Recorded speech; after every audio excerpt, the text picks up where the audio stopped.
magic, right? Yep. Not that kind of magic, though.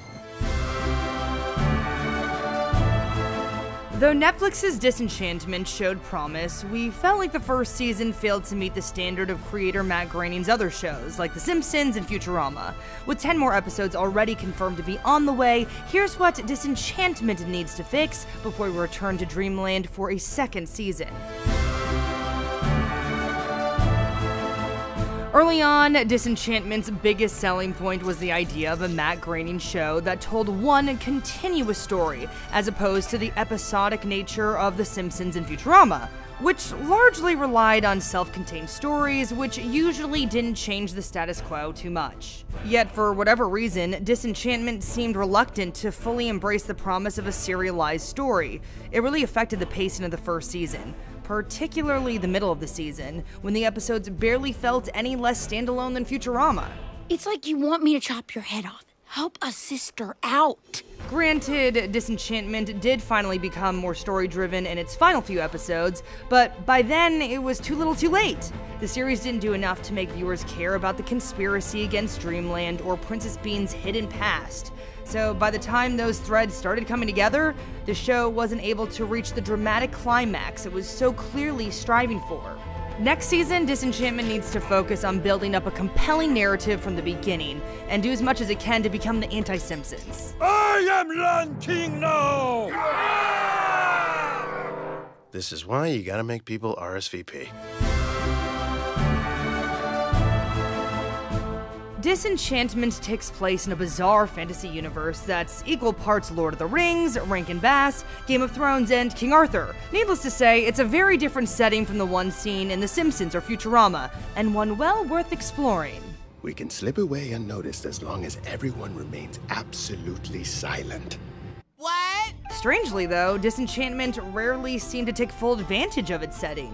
On Futurama, nearly every episode featured the Planet Express crew traveling to a bizarre new world, but Disenchantment too often seems content to stay confined to the limiting walls of the Kingdom of Dreamland and ignore the wider world. We've got a long way to go to the Wishmaster's lair.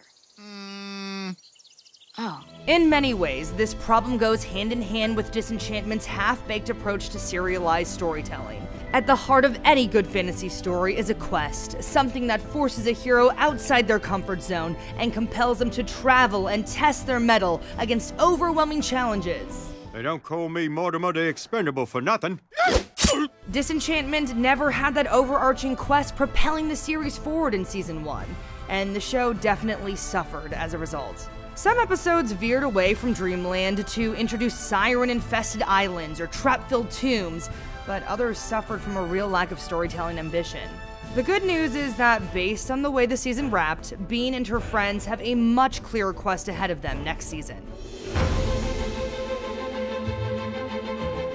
It's not entirely fair to label Disenchantment as a medieval remix of Futurama, but there are certain elements of the series that borrow a bit too liberally from its predecessor.